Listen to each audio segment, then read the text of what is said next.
அற்புதரே புனிதரே அந்தோணியாரே, அற்புதரே புனிதரே அந்தோணியாரே, அதிசயத்தால் மக்களை கவர்ந்தவரே, அதிசயத்தால் மக்களை கவர்ந்தவரே, அற்புதரே புனிதரே அந்தோணியாரே, அற்புதரே புனிதரே அந்தோணியாரே. தந்தை மகன் தூயாவியாரின் பெயராலே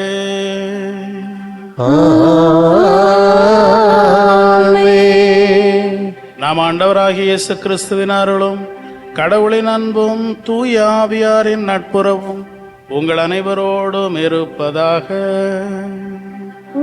ஆன்மாவோடும் இருப்பதாக. அன்பு நிறை சகோதரிகளே சகோதரர்களே, கடவுள் நமக்கு வாழ்க்கையில் ஒரு கஷ்டத்தை கொடுத்தால் 9 நன்மைகளை செய்வார்.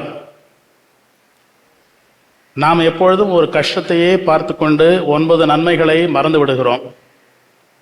நாம் எப்பொழுது நன்மைகளை நினைத்து பெற்றுக்கொண்டிருக்கிற வரங்களை நினைக்கின்றோமோ நம்முடைய வாழ்க்கை மகிழ்ச்சியாக மாறிவிடும். துன்பங்கள் இருந்தால் கூட மகிழ்ச்சியாக மாறிவிடும். அந்த ஒரு நம்பிக்கையோடு நாம் இத்திருப்பலியில் பங்கேற்போம். திருப்பலி ஒப்புக் கொடுக்க தகுதி பெறும் பொருட்டு நாம் பாவங்கள் என்பதை ஏற்றுக்கொள்வோம். எல்லாம் வல்ல இறைவனிடமும் சகோதர சகோதரிகளே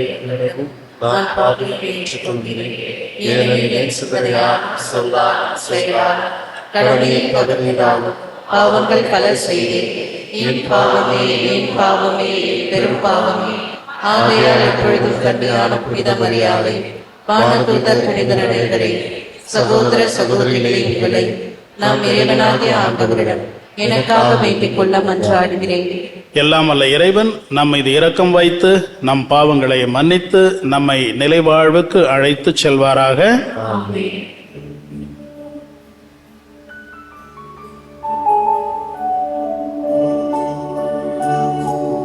ஆண்டவரே இரக்கமாயிரும்.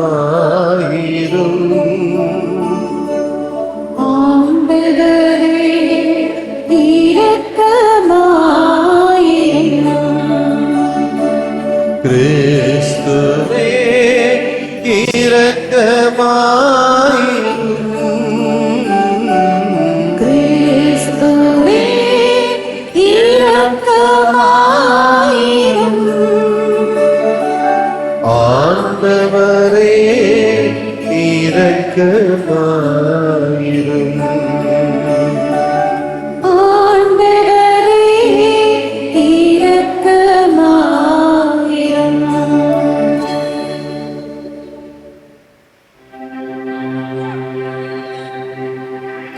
மன்றாடுவோமாக. என்றென்றும் உள்ள எல்லாம் வல்ல இறைவா, புனித அந்தோணியாரை தலை சிறந்த போதகராகவும் எங்கள் தேவைகளில் பரிந்து பேசுகிறவராகவும் உம்மக்களாகிய எங்களுக்கு வழங்கியுள்ளீரே. அதனால் அவரது உதவியால் நாங்கள் கிறிஸ்தவ வாழ்வின் நெறிகளை கடைபிடிக்கவும் எங்களுக்கு நேரிடம் இன்னல்களில் எல்லாம் உமது உதவியை கண்டுணரவும் செய்வீராக. உம்மோடு தூயாவியாரின் ஒன்றிப்பில் ஒரே இறைவனாய் என்றென்றும் வாழ்ந்து ஆட்சி செய்கின்ற எங்கள் ஆண்டவரும் உம் திருமகனுமாகிய கிறிஸ்து வழியாக உம்மை மன்றாடுகின்றோம்.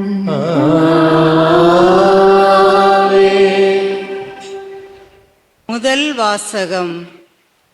உன் பெயர் இனி யாக்கோபு எனப்படாது, இஸ்ரவேல் எனப்படும். ஏனெனில் நீ கடவுளோடும் மனிதரோடும் போராடி வெற்றி கொண்டாய். தொடக்க நூலிலிருந்து வாசகம். யாக்கோபு எழுந்து தம் 2 மனைவியரையும் 2 வேலைக்காரிகளையும் புதல்வர் 11 அழைத்து கொண்டு யாபோக்கு ஆற்றின் துறையை கடந்தார். அப்படி அவர்களை ஆற்றை கடக்க செய்தபோது தமக்கு இருந்த அனைத்தையும் அனுப்பி வைத்தார். யாக்கோபு மட்டும் இவ்வாறு தனித்திருக்க ஓர் ஆடவர் பொழுது விடியும் மட்டும் அவரோடு மற்போரிட்டார். யாக்கோபை வெற்றி கொள்ள முடியாது என்று கண்ட அந்த ஆடவர் அவரது தொடை சந்தை தொட்டார். யாக்கோபு அவரோடு மற்போரிடுகையில் தொடை சந்து இடம் விலகியது. அப்பொழுது ஆடவர், என்னை போகவிடு, பொழுது புலரப் போகிறது என யாக்கோபு, நீர் எனக்கு ஆசி வழங்கினால் ஒழிய உம்மை போகவிடேன் என்று மறுமொழி சொன்னார். ஆடவர், உன் பெயர் என்ன என அவர், நான் யாக்கோபு என்றார். அப்பொழுது அவர், உன் பெயர் இனி யாக்கோபு எனப்படாது, இஸ்ரவேல் எனப்படும், ஏனெனில் நீ கடவுளோடும் மனிதரோடும் போராடி வெற்றி கொண்டாய் என்றார். யாக்கோபு அவரை நோக்கி, உன் பெயரை சொல்லும் என்றார். அவர், என் பெயரை நீ கேட்பது ஏன் என்று அந்த இடத்திலேயே அவருக்கு ஆசி வழங்கினார். அப்பொழுது யாக்கோபு, நான் கடவுளின் முகத்தை நேரில் கண்டும் உயிர் தப்பி பிழைத்தேன் என்று சொல்லி அந்த இடத்திற்கு பெனியேல் என்று பெயரிட்டார். அவர் பெனியேலுக்கு அப்பால் சென்றவுடன் கதிரவன் தோன்றினான். தொடை விலகியதால் அவரும் நொண்டி நொண்டி நடந்தார். அதன் பொருட்டு இஸ்ரவேலர் இந்நாள் வரை தொடை சந்து சதை நாரை உண்பதில்லை. ஏனென்றால் அந்த ஆடவர் யாக்கோபின் தொடை சந்து சதை நாரை தொட்டார். ஆண்டவரின் அருள்வாக்கு. இறைவனுக்கு நன்றி.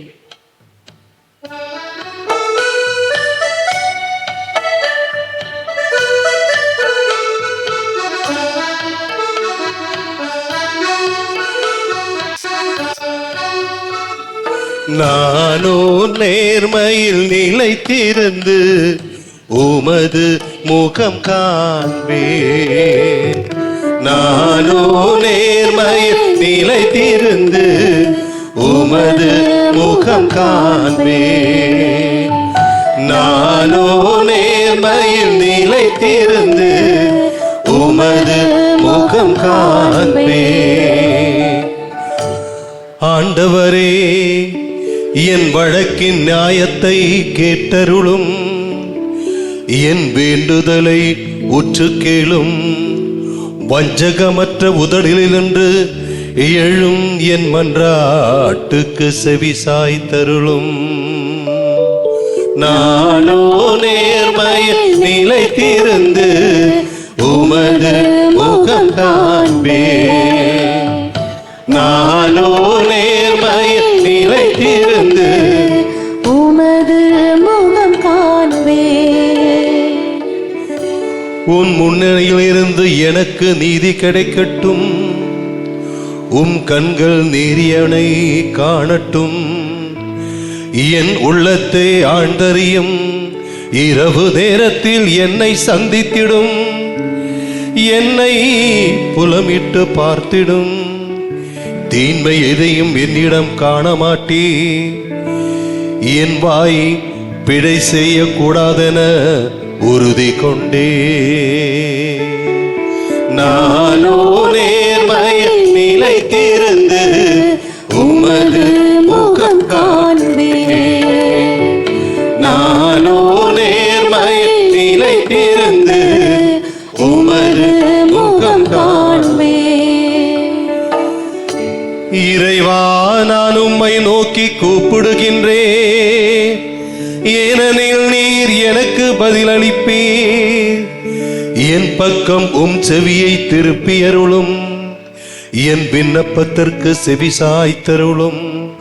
உமது வியத்திரு பேரன்பை காண்பித்தருளும். உம்மிடம் அடைக்கலம் புகுவோரை அவர்களுடைய எதிரிகளிடமிருந்து உமது பலக்கரத்தால் விடுவிப்பவர் நீரே. நானோ நேர்மை நிலைத்திருந்து உமது முகம் காண்பேன். நானோ நேர்மை நிலைத்திருந்து உமது முகம் காண்பே. உமது கண்ணின் மணியென என்னை காத்தருளும். உம்முடைய சிறகின் நிழலில் என்னை மூடிக்கொள்ளும். நானோ நேர்மையில் நிலைத்திருந்து உமது முகம் காண்பே. விழித்தெழும்போது உமது உருவம் கண்டு நிறைவு பெறுவே. நானோ நேர்மையில் நிலைத்திருந்து உமது முகம் காண்பே. நானோ நேர்மையில் நிலைத்திருந்து உமது முகம் காண்பே.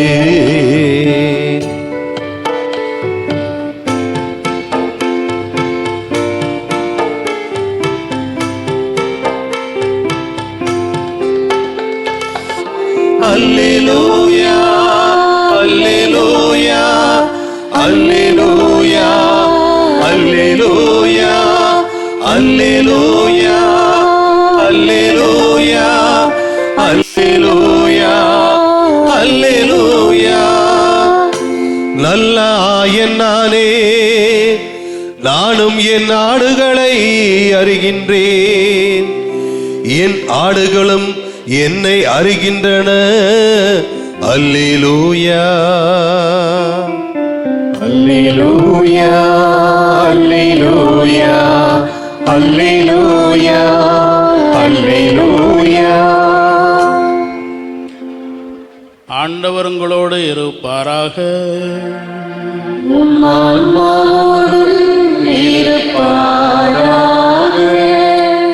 மத்தேயு எழுதிய நற்செய்தியிலிருந்து வாசகம்.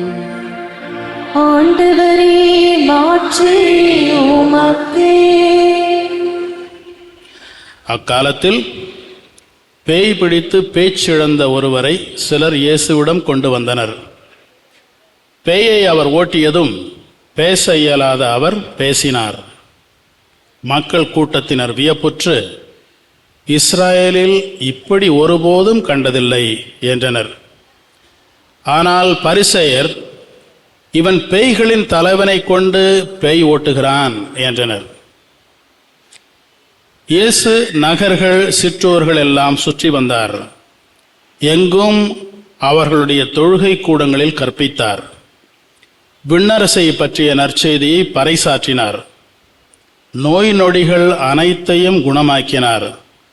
திரண்டிருந்த மக்களை அவர் கண்டபொழுது அவர்கள் மேல் பரிவு கொண்டார்.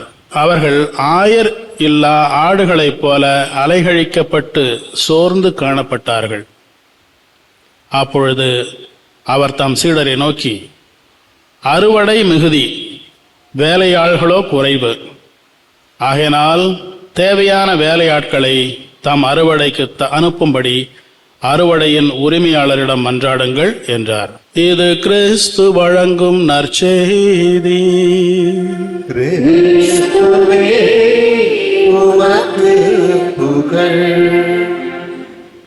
அன்புக்குரிய சகோதரிகளே, சகோதரர்களே, மாதா தொலைக்காட்சியின் வழியாக நம்மோடு இந்த நற்கருணை கொண்டாட்டத்தில் இணைந்திருக்கும் சகோதரிகளே, சகோதரர்களே, இந்த நற்கருணை கொண்டாட்டத்தின் சக்தி உங்கள் எல்லோரையும் தொடும். நம்முடைய மனதை பொறுத்தது. இங்கு இருக்கும் அனைவரும் இன்று இந்த திருப்பலியிலிருந்து ஏதாவது முக்கியமானது ஒரு அருளை பெறாமல் செல்லப் போவதில்லை. உங்களுக்கு அது என்னவென்று தெரிகிறதோ இல்லையோ தெரியாது.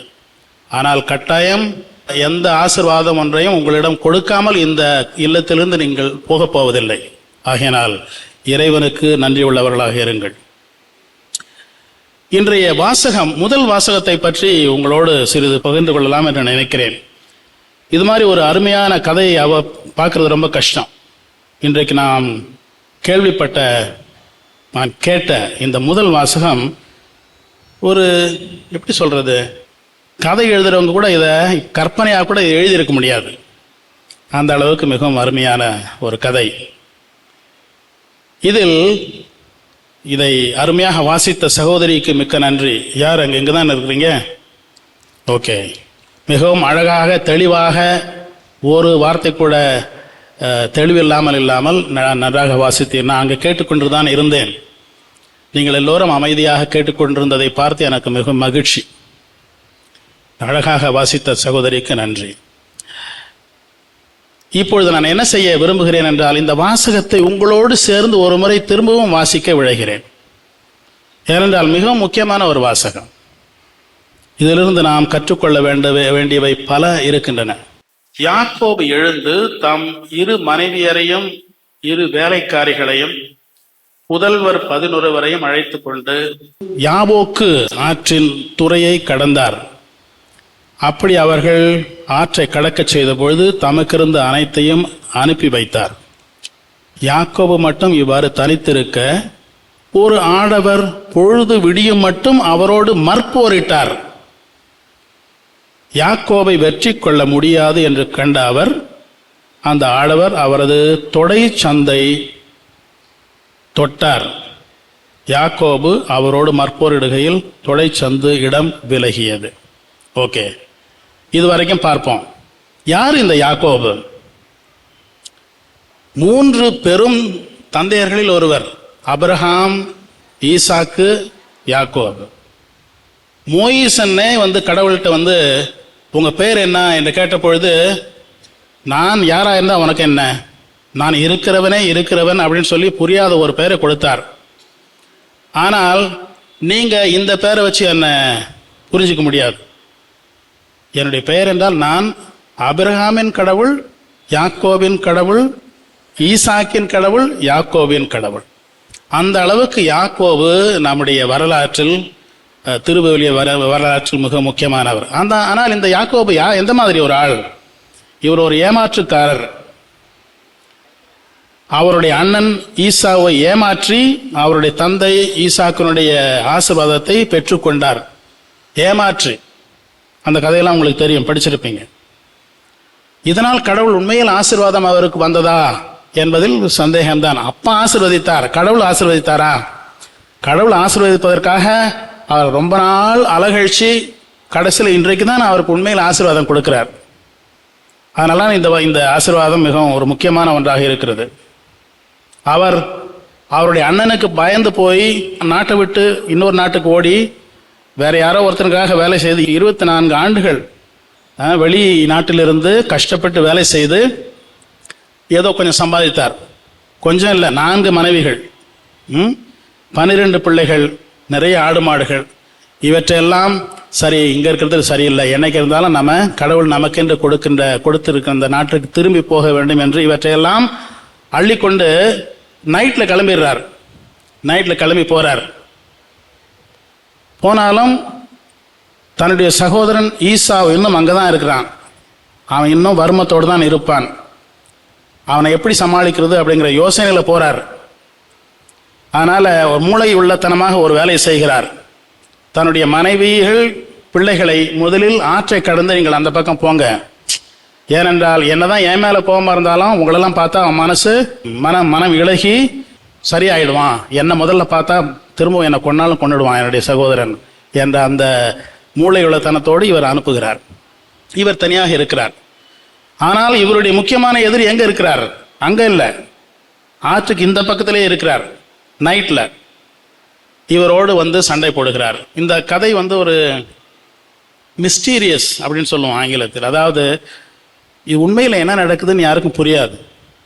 இது யார் ஒரு ஆள் இவரோடு மற்போர் இடுகிறார் நைட்டு முழுசும். அங்கே வந்தவரோட யாக்கோபை வெல்ல முடியவில்லை.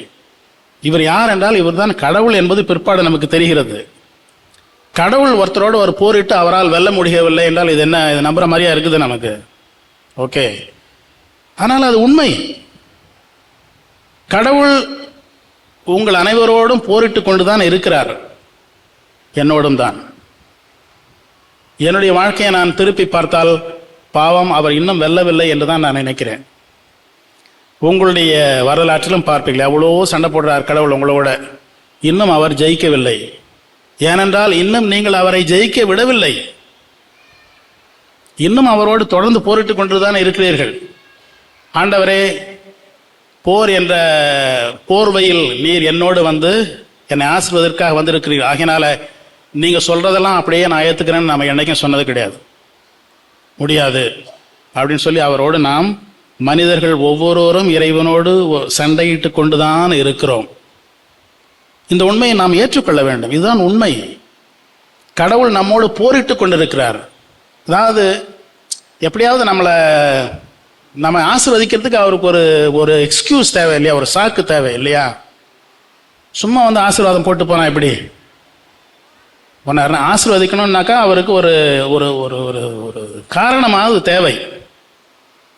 ஆகையினால் தொடர்ந்து நம்மோடு போரிட்டு நம்மை வெல்வதற்கு முயற்சி செய்கிறார், நம்முடைய அன்பை வெல்வதற்கு முயற்சி செய்கிறார். இன்னும் அவர் சரியாக அதில் முடியும். இந்த வகையில் வந்து கடவுள் மனிதர்களை தனக்கு ஈக்குவலாக மதித்து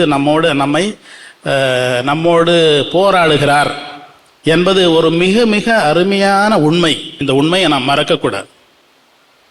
இந்த உண்மையில் இரண்டு ஒன்று, நாம் என்னதான் போரிட்டாலும் நம்மை விட்டு விட்டு ஆண்டவர் போய் விடுவதில்லை. இரண்டாவது, நமக்கு அந்த அளவிற்கு சுதந்திரத்தை கொடுத்திருக்கிறார். இந்த சுதந்திரம் எவ்வளவு மனித மாண்புன்னா இதுதான் மாண்பு, வேற எதுவும் மாண்பு இல்லை. உயர்ந்த ஜாதி அல்லது பெரிய பணக்காரன் இதெல்லாம் மாண்புகள் கிடையாது. இறைவன் நம்மோடு போரிடும் அளவிற்கு நமக்கு அவரோடு ஒரு ஈக்குவாலிட்டி தகுதியை கொடுத்திருக்கிறார். அப்படின்னா என்ன? அவர் நம்மை மதிக்கிறார், நம்முடைய சுதந்திரத்தை மதிக்கிறார். நம்மை அவர் ஆணையிட்டு திருத்துவதில்லை. நம்மோடு கஷ்டப்பட்டு போரிட்டு, உங்களுக்கு எல்லாருக்கும் இந்த அனுபவம் இருக்கும் இல்லையா? உங்கள் பிள்ளை ஒருத்தன் இருக்கிறான், உங்கள் கணவர் அல்லது மனைவி இருக்கிறாங்க, அவங்க நீங்கள் சொல்றதெல்லாம் கேட்கறதில்ல. அப்படின்னா என்ன பண்ணுறீங்க? வாழ்நாள் முழுசும் இவனோட போராட்டமாகவே இருக்குது சாமி அப்படின்னு வந்து சொல்கிறீங்க இல்லையா? அதுதான் ஆண்டவர் நம்மோடு செய்கிறது. மகன்கிட்டையும் தூவி ஆகிட்டேன், எப்போ பார்த்தாலும் இந்த பொண்ணோடையும் இந்த ஆணோடையும் இந்த பையனை என்னுடைய மகனோடும் மகளோடும் எனக்கு போராட்டமாகவே இருக்கிறது என்று சொல்லி இருப்பார். இது எந்த அளவுக்கு நமக்கு மரியாதை இறைவன் கொடுக்கிறார், அன்பை வைத்திருக்கிறார் என்பதை நமக்கு காட்டுகிறது. தொடர்ந்து வாசிப்போம். கடைசியில் விடிய போகிறது, சரி நான் போகணும் என்று அந்த ஆள் சொல்லும் பொழுது, இல்லை என்னை ஆசீர்வதிக்காவிட்டால் உன்னை போக விட மாட்டேன் அப்படின்னு யாக்கோப் சொல்றார். விடிஞ்சு போச்சு, நான் போகணும், விடு. உங்க பேர் என்ன அப்படி கேட்டதுக்கு, என் பேர் உனக்கு இருக்கு, அது தேவையில்லை. என்னை பெயர் சொல்வதற்கு என்னை யாரும் பெயர், எனக்கு பெயர் என்று இல்லை, என்னுடைய உண்மையான பெயர், நான் உன்னுடைய கடவுள், அதுதான் என்னுடைய உண்மையான பெயர். உன்னுடைய பாட்டன், உன்னுடைய தந்தை நீ, உங்களுடைய கடவுள் நான், உங்களோடு போரிடுவதற்காகத்தான் வந்திருக்கிறேன், இதுதான் என்னுடைய உண்மையான பெயர். ஆனால் கடைசியில் அவர் ஆசீர்வதிக்கிறார். இந்த ஒரு ஆசீர்வாதம், இது கொஞ்சம் யோசனை பண்ணி பாருங்க, என்ன எப்படி ஆசீர்வாங்க. உன் பெயர் என்ன என அவர், நான் யாக்கோபு என்றார். அப்பொழுது அவர், உன் பெயர் இனி யாக்கோபு எனப்படாது, இஸ்ராயேல் எனப்படும், ஏனெனில் நீ கடவுளோடும் மனிதரோடும் போராடி வெற்றி கொண்டாய் என்றார். யாக்கோபு அவரை நோக்கி, உன் பெயரை சொல்லும் என்றார். அவர், என் பெயரை நீ கேட்பது ஏன் என்று அந்த இடத்திலே அவருக்கு ஆசி வழங்கினார். ஓகே, அதுக்கு அடுத்தது ஒரு முக்கியமான ஒன்று வருகிறது. அந்த ஆசி வழங்கினதுக்கு ஒரு அத்தாட்சியாக என்ன பண்ணிட்டு போறாரு? ஒரு காயத்தை ஏற்படுத்தி விட்டு போகிறார் கடவுள். இது ஒரு அருமையான ஒரு உண்மை. நாம் ஒவ்வொருவருக்கும் ஏதாவது ஒரு காயம் கட்டாயம் இருக்கும், ஏதாவது ஒரு வகையில். எனக்கு முடியல உதாரணத்துக்கு, அது காயம் என்று சொல்வதா எப்படின்னு தெரியல, அது ஒரு குறை. எனக்கு மற்ற குறைகளும் இருக்கின்ற, எல்லாத்தையும் நான் உங்கள்கிட்ட சொல்லிட்டு இருக்க முடியாது. ஓகே, இது ஒரு உதாரணத்துக்காக சொல்லுகிறேன். ஒவ்வொருத்தருக்கும் ஏதாவது ஒரு, புனித சின்னப்பரே பவுலடியாரே என்ன சொன்னார்? இவ்வளோ வேலை செஞ்ச கடவுளுக்காக, ஆனால் அவர் என்னுடைய உடலில் தைத்த ஒரு முள்ளை எடுக்க மறுத்து விட்டார் என்று அவரே சொல்வார். ஒரு முள் எப்பொழுதும் ஒவ்வொருவருக்கும் இருந்து கொண்டுதான் இருக்கும். ஆண்டவனே என்கிட்ட இருக்கிற இந்த முள்ளை எல்லாம் எடுத்து விடு என்றால் அது நடக்காது. ஆகினால் நீங்கள் அந்தோணியர்கிட்ட வேண்டிக்கிட்டாலும் சரி, மாதா கிட்ட வேண்டிக்கிட்டாலும் சரி, ஏசு அப்பா கிட்ட வேண்டிக்கிட்டாலும் சரி, எவ்வளவுதான் குட்டிக்கரணம் போட்டாலும் சரி, ஏதாவது ஒரு துன்பம் உங்களுடைய வாழ்க்கையில் இருந்து கொண்டுதான் இருக்கும். ஆனால் அந்த குறை என்ன தெரியுமா? அதுதான் ஆண்டவர் உங்களை ஆசீர்வதிக்கிறார் என்பதனுடைய சின்னம். You understand what I am saying? உங்களுடைய வாழ்க்கையில், உங்களுடைய உடலில், உங்களுடைய குடும்பத்தில் ஏதாவது ஒரு குறை இருந்து கொண்டே இருந்தால் அது கடவுளுடைய சாபத்தின் அறிகுறி அல்ல, அது அவருடைய ஆசீர்வாதத்தின் அறிகுறி. ஏனென்றால் எல்லாம் இருக்கிறவர்கள் கடவுளிடம் வரமாட்டார்கள். ஆகினால் ஆசீர்வாதம் செய்கிறேன் என்ற பெயரில் கடவுள் அவருடைய இடுப்பை தொட்டு அவருடைய கால் எலும்பு வெளியில் வரும்படி செய்து விடுகிறார்.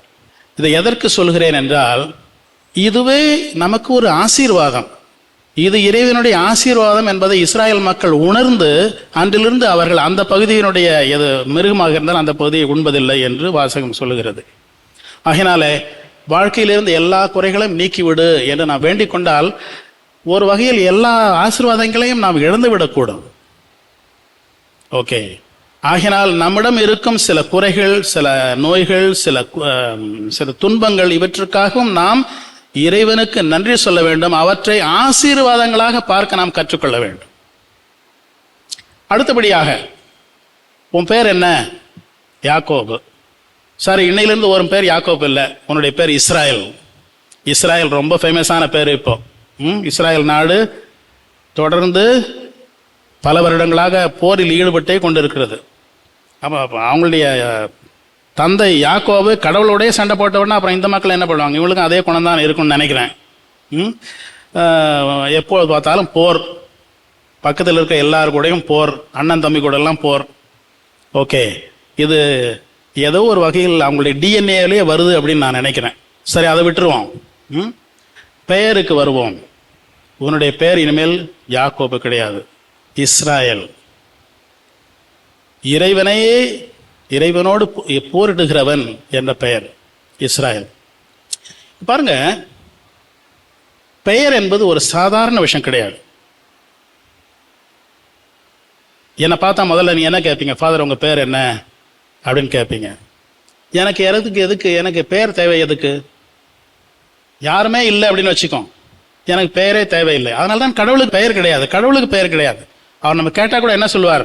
எனக்குன்னு ஒரு பெயர் கிடையாது, அது தேவையும் இல்லை. நீ தெரிஞ்சுக்கிட்டு என்ன பண்ண போற? என்னுடைய பெயர் என்ன தெரியுமா? உன்னை அன்பு செய்கிறவன். அதுதான் என்னுடைய பெயர். ஓகே, நான் அபிரகாமின் கடவுள், ஈசாக்கின் கடவுள், யாக்கோபின் கடவுள், உன்னுடைய கடவுள். ஓகே, கடவுள் தாம் அன்பு செய்கிறவர்களுக்கு பெயர் மாற்றும் வழக்கம் அவரிடம் உண்டு. இப்போ நீங்கள் ஒரு குழந்தை பிறந்திருக்குது உங்கள் வீட்டில். அம்மாவுக்கு அந்த குழந்தை மேலே கொள்ளை ஆசை. அந்த குழந்தையினுடைய பேர் அந்தோணி சாமின்னு வச்சுக்கோ ஒரு பேச்சுக்கு. ஆனால் அந்தோணி சாமி அப்படின்னா கூப்பிடுறீங்க, எப்படி கூப்பிடுவீங்க? ஏதாவது ஒரு செல்ல பெயர் வைத்து கூப்பிடுவீர்கள். டோனி, ஆண்டோ, அல்லது குட்டி, அம்மு அப்படின்னு ஏதாவது ஒரு பெயர் வைத்து கூப்பிடுவீர்கள். அது நீங்கள் அன்பு செய்யும் உங்களுடைய குழந்தைக்கு வைக்கின்ற தனிப்பட்ட பெயர். அந்த பெயர் என்பது அந்த குழந்தைக்கு நீங்கள் கொடுக்கும் ஒரு தனித்துவம். வருங்காலத்தில் மற்றவங்கள்லாம் கூப்பிட்டா கூட அந்த பெயர் அந்த பையனுக்கு அவ்வளோ பிடிக்காது. ஆனால் வீட்டுக்கு வரும்போது அம்மா அந்த பெயர் சொல்லி கூப்பிட்டாக்கா அவனுக்கு 60 வயசு ஆனால் கூட உடனே மனசில் அந்த பாசம் திரும்பவும் விழித்து கொள்ளும். Okay, we like that. செல்ல பெயர் நம்முடைய பெற்றோர்கள், நம்மை அன்பு செய்கிறவர்கள் நமக்கு வைத்த, நம்முடைய உண்மையான நண்பர்கள் நமக்கு வைத்தது நமக்கு பிடிக்கும். கடவுள் இந்த பழக்கம் உள்ளவர். ஆபிரகாம் மேலே ரொம்ப பாசம் வச்சிருந்தார். அவருக்கு என்ன பேர் கொடுத்தாரு? உன்னுடைய பேர் ஆபிரகாம் கிடையாது, நான் மாற்ற போகிறேன், ஆபிரகாம். யாக்கோபு, நோ, உன்னுடைய பெயர் இஸ்ராயல். ஓகே. பேதுருன்னு ஒருத்தர் இருந்தார், இயேசுக்கு நண்பர், முதல் சீடர். அவருடைய உண்மையான பெயர் என்ன? சீமோன். சீமோன். சரி, சீமோன். ஆனால் நான் உனக்கு கொடுக்குற பெயர் பேதுரு. பாறை. ராக். லேவின்னு ஒருத்தர் இருந்தார், லேவி. அவரை பார்த்த உடனே ஆண்டவர் கூப்பிட்டு, இனிமேல் உன் பேர் லேவி கிடையாது, உன்னுடைய பேர் மத்தேயு அப்படின்னு பேரை மாற்றி விட்டார். இது மாதிரி தாம் மிகவும் அன்பு செய்கிற பலருக்கு பெயர் மாற்றி விடுவது கடவுளுடைய ஒரு பழக்கம். இந்த பழக்கம் ஏன் வருது கடவுளுக்குன்னா, இந்த பழக்கம் யாருக்கு வரும் அப்படின்னா, யார் ஒருத்தர் மேலே அளவுக்கு அதிகமாக பாசம் வைத்திருக்கிறார்களோ அவர்களுக்கு தான் இந்த பழக்கம் வரும்.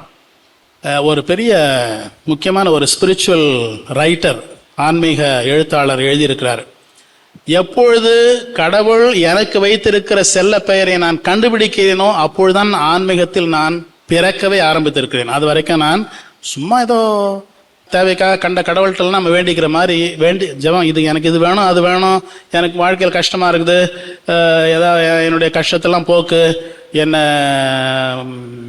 சந்தோஷமாக வச்சிரு, எனக்கு இது வேணும், எனக்கு பணம் வேணும், அல்லது கடன் தொல்லையெல்லாம் போகணும், பிள்ளை வேணும், என்னுடைய வீட்டில் எல்லோரும் நல்லா இருக்கணும், எங்கள் பிள்ளைங்களெல்லாம் கல்யாணம் ஆகணும் அப்படின்னு வேண்டிக்கிறதுலாம் ஓகே, அதெல்லாம் தவறு கிடையாது. ஆனால் உண்மையான ஆன்மீகம் அது கிடையாது. எப்பொழுது இறைவன் எந்த அளவிற்கு உங்கள் மேல் ஏற்கனவே பாசம் வைத்து உங்களை ஒரு செல்ல பெயரால் அழைத்து கொண்டிருக்கிறார் என்பதை நீங்கள் உணர்கிறீர்களோ அப்பொழுதுதான் உங்களுடைய ஆன்மீகமே ஆரம்பிக்கிறது. அப்பொழுதுதான் ஆன்மீகமே ஆரம்பிக்கிறது. ஒரு சிறு கதையோடு முடித்துக் கொள்கிறேன். தெரேசா ஆஃப் ஆவிலா தெரசம்மாள், அவங்களுடைய கான்வென்ட்டுக்கு நான் இந்த மே மாதம் இல்லை, அதுக்கு முந்தின மே மாதம் போயிருந்தேன் ஸ்பெயின் நாட்டிற்கு. அப்பொழுது அந்த அம்மா கடவுளுடைய அன்பை மிக மிக அதிகம் உணர்ந்த புனிதைகளில் ஒருவர். ஓகே, ஆவிலா தெரசம்மான்னு நம்ம சொல்கிறோம், அவங்க ஊரை பேர். இப்போ ஊர் பேரெல்லாம் வச்சு பொலிட்டீஷியன்ஸ் அவங்க பேர் வச்சுக்கிறாங்கல்ல, அதனால இந்த எந்த தெரசான்னு தெரியணுங்கிறதுக்காக ஆவிலா தெரசம்மாள் அப்படின்னு சொல்கிறோம். ஆனால் அவங்களுடைய உண்மையான பெயர் இயேசுவின் தெரேசா. அதான் கான்வென்ட்ல அவங்க வார்த்தைப்பாடு கொடுத்த பொழுது, சிஸ்டர் ஆன போது அவருக்கு கொடுக்கப்பட்ட பெயர் இயேசுவின் தெரேசா.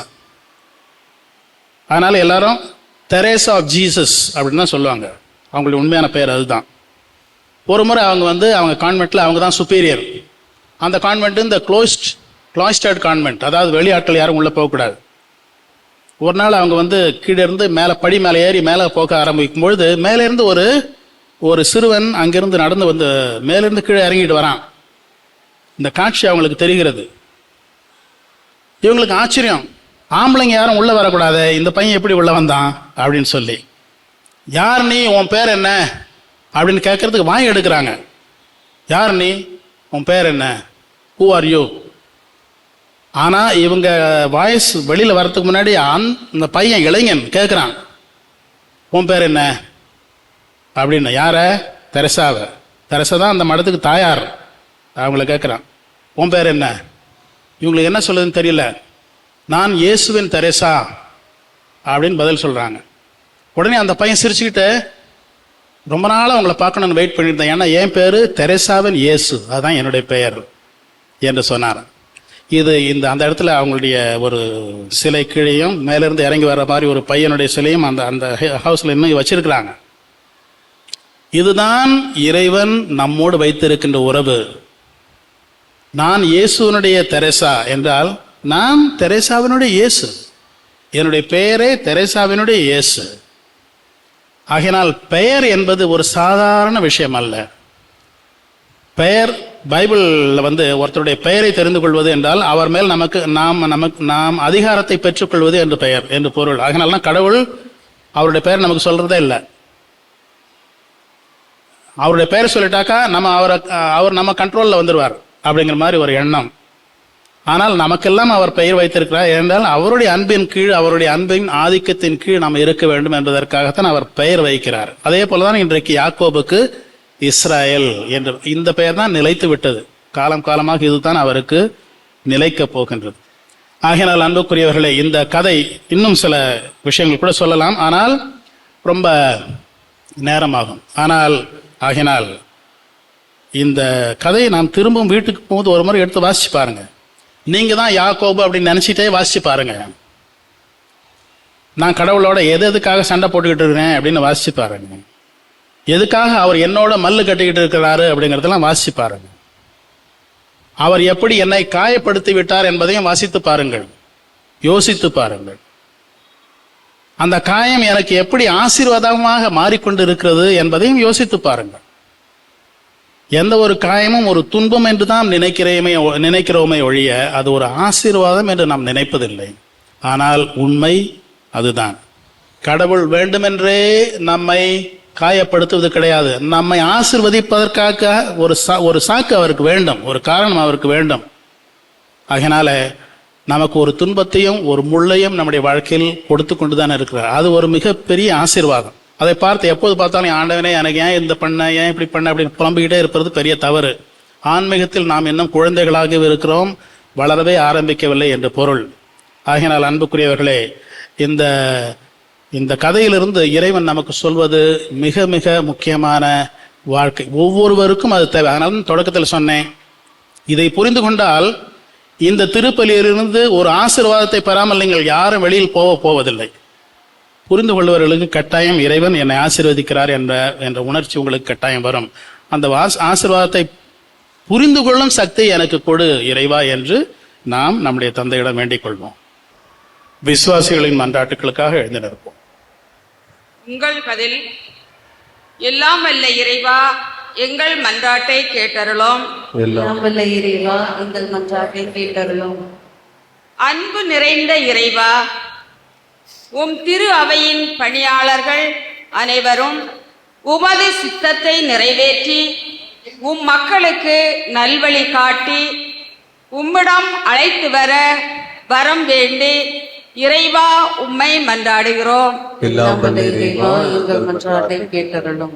பாதுகாப்பின் பரம்பொருளே எம் இறைவா, எம் நாட்டை ஆளும் அனைத்து தலைவர்களும் உமது அன்பை பிரதிபலித்து தன்னலம் துறந்து மக்களின் தேவைகளை உணர்ந்து செயல்பட உடல் உள்ள நலனையும் தாராள மனதையும் அருள வேண்டி இறைவா உம்மை மன்றாடுகிறோம். நலம் காத்து வளம் பொழியும் எம் இறைவா, உம்மை நாடி தேடி வந்துள்ள ஒவ்வொரு உள்ளங்களையும் நீர் நிறைவாக ஆசீர்வதித்து இவர்களுடைய எண்ணங்களையும் ஏக்கங்களையும் நிறைவேற்றி ஆசீர் பொழிந்து அனைவரையும் பாதுகாத்து வழிநடத்த வரம் வேண்டி இறைவா உம்மை மன்றாடுகிறோம். எல்லாம் வல்ல இறைவா, எங்கள் மன்றாட்டை கேட்டருளும். நானே உன்னை குணமாக்கும் ஆண்டவர் என்று கூறிய இறைவா, எங்களின் இல்லங்களிலும் மருத்துவமனைகளிலும் பல்வேறு நோய்களின் தாக்கத்தால் இருக்கும் மக்கள் மீது மனமிறங்கி அவர்களது நோய்களை குணப்படுத்தி அவர்கள் அமைதியான வாழ்வு வாழ உம் கரங்கள் எந்நாளும் வழிநடத்த வேண்டி இறைவா உம்மை மன்றாடுகிறோம். எல்லாம் வல்ல இறைவா, எங்கள் மன்றாட்டை கேட்டருளும். முதலும் முடிவுமான இறைவா, எங்கள் அனைவரையும் ஆசீர்வதியும். இந்நாளில் உம்மை தேடி வந்துள்ள மக்களை கண்ணோக்கி அனைவரின் வேண்டுதல்களை நிறைவேற்றி தாரும் மற்றும் புனித அந்தோணியாரின் அருளை வேண்டி நிற்கும் பக்தர்களை ஆசீர்வதித்து வறுமை, பசி, பிடி, கடன் தொல்லை, குடும்ப பிரச்சனைகள், உறவின் விரிசல்கள் மற்றும் தனிமை இவற்றால் துன்புறும் அனைவருக்கும் புது வாழ்வு அளித்து உமது தெய்வீக ஆற்றலையும் வல்லமையையும் நிறைவாக பொழிந்திட வேண்டும் என்று இறைவா உம்மை மன்றாடுகிறோம்.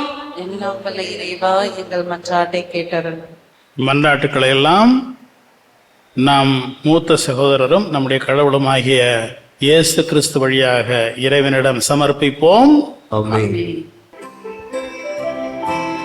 பொன்னான வாழ்வை புலமீட்டு வைத்தோம், பூவாக மனம் வீச வைத்தோம். பொன்னான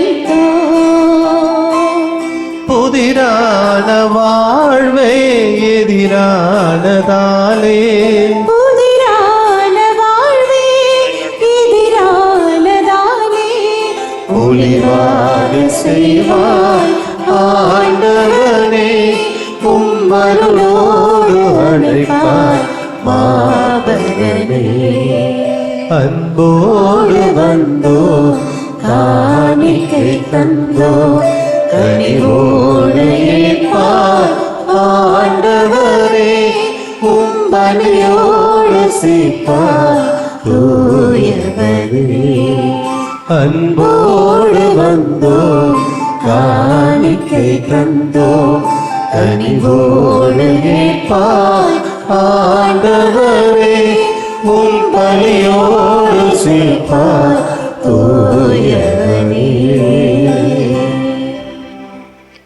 சகோதரிகளே சகோதரர்களே, நாம் ஒப்புக் கொடுக்கும் இத்திருப்பலி எல்லாம் வல்ல தந்தையாகிய இறைவனுக்கு ஏற்றதாகும்படி மன்றாடுங்கள். ஆண்டவர் தம் திருப்பெயரும் ஆட்சிக்காகவும் நமது நன்மைக்காகவும் நடத்துக்காகவும் முதுகைகளை ஏற்றுக்கொள்வாராக. ஆண்டவரே, உம் புனிதர் பதுவை அந்தோணியாரின் நினைவு கொண்டாட்டத்தில் காணிக்கைகளை ஒப்புக் கொடுத்து உம்மை வேண்டுகின்றோம். உம் நம்பிக்கையாளருக்கு அமைதி ஒற்றுமை ஆகிய கொடைகளை தாராளமாக வழங்குவீராக. எங்கள் ஆண்டவராகிய கிறிஸ்து வழியாக உம்மை மன்றாடுகின்றோம்.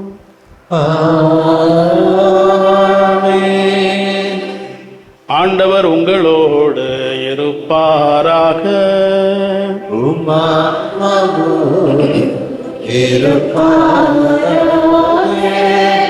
இதயங்களை மேலே எழுப்புங்கள்.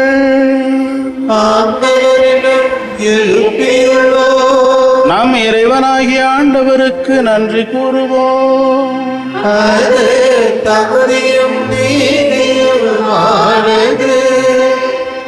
ஆண்டவரே, தூயவரான தந்தையே, என்றுமுள்ள எல்லாம் வல்ல இறைவா, என்னாலும் எவ்விடத்திலும் நாங்கள் உமக்கு நன்றி செலுத்துவது மெய்யாகவே தகுதியும் நீதியுமாகும். எங்கள் கடமையும் மீட்புக்குரிய செயலுமாகும். ஏனெனில் புனிதர்களின் திருக்கூட்டத்தில் நீர் ஒருவரே புகழ் பெறுகின்றீர். அவர்களின் பேரு பயன்களுக்கு ஏற்ப நீர் வெற்றி வாகை சூடும் பொழுது உம் கொடைகளுக்கே மணிமொழி சூட்டுகின்றீர். அவர்களுடைய வாழ்க்கை நெறி எங்களுக்கு எடுத்துக்காட்டாகவும் அவர்களோடு உங்கள் உள்ள உறவு ஒன்றிப்பு எங்களுக்கு தோழமையாகவும் அவர்களது பரிந்துரை எங்களுக்கு பேருதவியாகவும் இருக்க நீரே எங்களுக்கு அருளுகின்றீர். இவ்வாறு இத்தகைய திரளான சாட்சிகளால் நாங்கள் உறுதி பெற்று வாழ்க்கை போராட்டத்திலே தோல்வியுறாது நிலைத்து நின்று அழியாத மாண்பு முடிவை அப்புனிதர்களோடு எங்கள் ஆண்டவராகிய கிறிஸ்து வழியாக பெற்று மகிழ்வோமாக. ஆகவே வானதூதர் முதன்மை தூதரோடும் புனிதரின் பெருந்திரளோடும் சேர்ந்து நாங்களும் அக்கு புகழ்ச்சி பண்ணி செய்து முடிவின்றி பாடுவதாவது: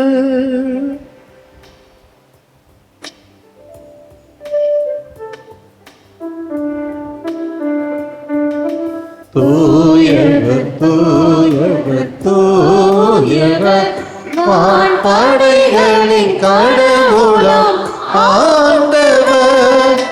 விண்ணகமும் மண்ணகமும் உமது மாட்சியால் நிறைந்துள்ளன. உன்னதங்களிலே ஓசன்னா, உன்னதங்களிலே ஓசன்னா. ஆண்டவர் பெயரால் வருகிறவர் ஆசி பெற்றவர். உன்னதங்களிலே ஓசன்னா, உன்னதங்களிலே ஓசன்னா. ஆண்டவரே, நிர்மையாகவே தூயவர், தூய்மை அனைத்துக்கும் ஊற்று. ஆகவே உம்முடைய ஆவியை பொழிந்து இக்காணிக்கைகளை தூய்மைப்படுத்த உம்மை வேண்டுகின்றோம். இவ்வாறு எங்கள் ஆண்டவர் இயேசு கிறிஸ்துவின் உடலும் இரத்தமுமாக எங்களுக்கு இவை மாறுவனவாக. அவர் பாடுபட உளம் கனிந்து கையளித்த போது அப்பத்தை எடுத்து நன்றி செலுத்தி அதை பிட்டு தம் சீடர்களுக்கு அளித்து கூறியதாவது: அனைவரும் இதிலிருந்து பெற்று உண்ணுங்கள், ஏனெனில் இது உங்களுக்காக கையளிக்கப்படும் என் உடல்.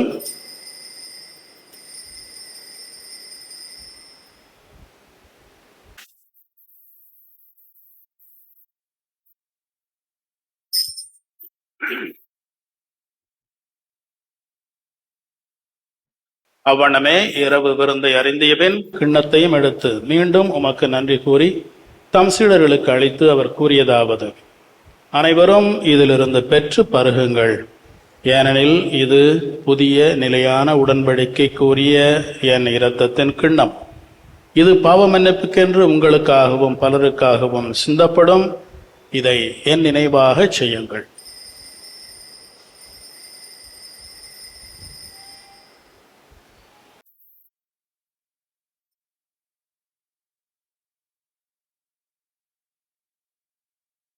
நம்பிக்கையின் மறைபொருள். ஆண்டவரே, நீர் வருவனவும் போவாத இரவினை அறிக்கையிடுகின்றோம். போவாத உயிர்ப்பினையும் எடுத்துரைக்கின்றோம். ஆகவே ஆண்டவரே, நாங்கள் கிறிஸ்துவின் இறப்பினையும் உயிர்ப்பினையும் நினைவு கூர்ந்து வாழ்வு தரும் அப்பத்தையும் மீட்பளிக்கும் கிண்ணத்தையும் உமக்கு ஒப்புக் கொடுக்கின்றோம். உம் திருமுன் என்று ஊழியம் புரிய தகுந்தவர்கள் என எங்களை ஏற்றுக்கொண்டீர். எனவே உமக்கு நன்றி செலுத்துகின்றோம். மேலும் கிறிஸ்துவின் உடலிலும் இரத்தத்திலும் பங்கு கொள்ளும் எங்களை தூய ஆவியார் ஒன்று சேர்க்க வேண்டும் என உம்மை தாழ்மையுடன் மன்றாடுகின்றோம். ஆண்டவரே, உலகெங்கும் பரவியிருக்கும் உமது திரு அவையை நினைவு கூர்ந்தருளும். எங்கள் திருத்தந்தை லியோ, எங்கள் ஆயர் ஜார்ஜ், ஏனைய திருநிலையினர் ஆகிய அனைவரோடும் உமது திரு அவை அன்பில் நிறைவு பெறச் செய்தருளும். மேலும் உயிர்த்தெழும் எதிர்நோக்குடன் துயில் கொள்ளும் எங்கள் சகோதரர் சகோதரிகளையும் இறந்தோர் அனைவரையும் இரக்கத்துடன் நினைவு கூர்ந்து உமது திருமுக ஒளியினுள் ஏற்றருளும். எங்கள் அனைவர் மீதும் இரக்கமாயிரும். கடவுளின் கன்னித்தாயான புனித மரியா, அவருடைய கணவரான புனித யோசேப்பு, புனித திருத்தூதர்கள், புனித அந்தோணியார், இவ்வுலகில் உமக்கு உகந்தவராய் இருந்தோர் ஆகிய புனிதர் அனைவருடனும் நாங்கள் நிலை வாழ்வில் பங்கு கொள்ளும் தகுதி பெற்று உம் திருமகன் இயேசு கிறிஸ்து வழியாக உம்மை புகழ்ந்தேத்தும் வரமருள உம்மை மன்றாடுகின்றோம். இவர் வழியாக இவரோடு இவரில் எல்லாம் வல்ல இறைவனாகிய தந்தையே, தூயாவியாரின் ஒன்றிப்பில் எல்லா புகழும் மாட்சியும் என்றென்றும் உமக்கு உரியதே. ஆமென், ஆமென், ஆமென். மீட்பரின் கட்டளையால் கற்பிக்கப்பட்டு இறைவெளிப்பினையால் பயிற்சி பெற்ற நாம் துணிந்து பாடுவோம். விண்ணுலகில் இருக்கின்ற எங்கள் தந்தையே, உமது பெயர் தூயதென போற்றப் பெறுக. உமது ஆட்சி வருக. உமது திருவுளம் விண்ணுலகில் நிறைவேறுவது போல மண்ணுலகிலும் நிறைவேறுக. எங்கள் அன்றாட உணவை இன்று எங்களுக்கு தாரும். எங்களுக்கு எதிராக குற்றம் செய்வோரை நாங்கள் மன்னிப்பது போல எங்கள் குற்றங்களை மன்னியும். எங்களை சோதனைக்கு உட்படுத்தாதேயும், தீமையிலிருந்து எங்களை விடுவித்தருளும். ஆண்டவரே, தீமை அனைத்திலிருந்தும் எங்களை விடுவித்து எங்கள் வாழ்நாளில் அமைதியை கனிவுடன் அருள உம்மை மன்றாடுகின்றோம்.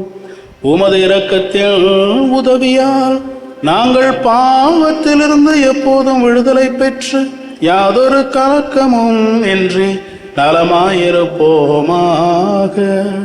நாங்கள் எதிர்நோக்கி இருக்கும் பேரின்பத்திற்காகவும் மீட்பராகிய இயேசு கிறிஸ்துவின் வருகைக்காகவும் காத்திருக்கின்றோம்.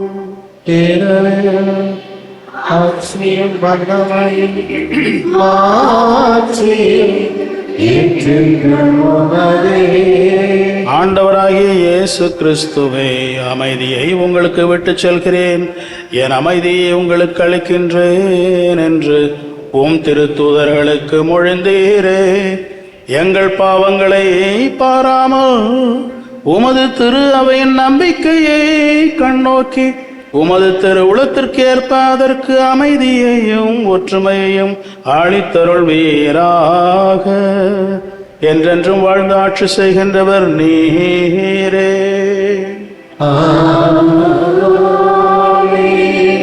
ஆண்டவருடைய அமைதி உங்களோடு என்றும் இருப்பதாக.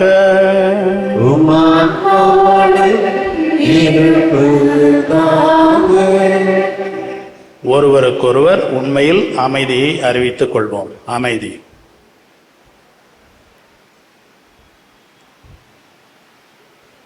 உலகின் பாவங்களை போக்கும் இறைவனின் சன்னதியே எங்கள் மேல் இரக்கமாயிரும். உலகின் பாவங்களை போக்கும் இறைவனின் சன்னதியே எங்கள் மேல் இரக்கமாயிரும். உலகின் பாவங்களை போக்கும் இறைவனின் சன்னதியே எங்களுக்கு அமைதி அளித்தருளும். இதோ இறைவனின் செம்மறி, இதோ உலகின் பாவங்களை போக்குகின்றவர். செம்மறியின் விருந்துக்கு அழைக்கப் பெற்றவர் பேறு பெற்றோர்.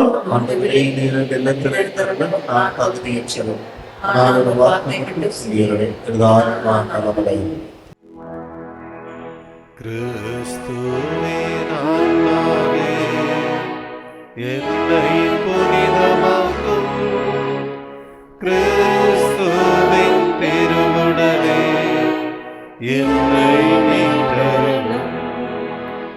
கிறிஸ்துவின் திருரத்தமே எனக்கு எழுச்சியூட்டும். கிறிஸ்துவின் விழாவின் தண்ணீரே என்னை கழுவிடுமே. கிறிஸ்துவின் பாடுகளே என்னை தேற்றிடுமே. ஓ நல்ல இயேசுவே, எனக்கு செவிசாயும். உம் தேரு காயங்களுள் என்னை மறைந்தருளும். உம்மிடமிருந்து என்னை பிரிய விடாதேயும். தீய பகைவரிடமிருந்து என்னை காத்தருளும். எனது இறப்பின் வேளையில் என்னை அழைத்தருளும். உம்மிடம் வர எனக்கு கட்டளையிட்டருளும். புனிதர்களோடு எக்காலமும் உம்மை புகழ செய்யும்.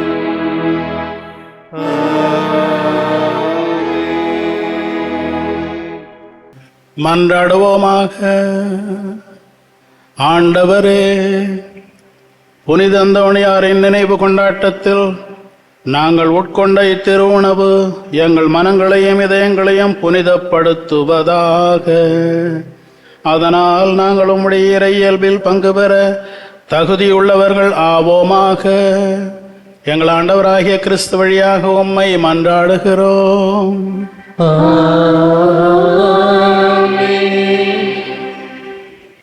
ஆண்டவர் உங்களோடு இருப்பாராக.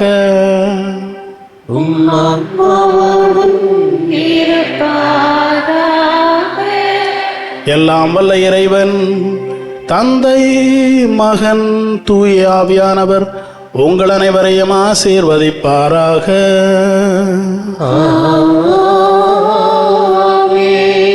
சென்று வாருங்கள், திருப்பலி நிறைவுற்றது. இறைவனுக்கு நன்றி.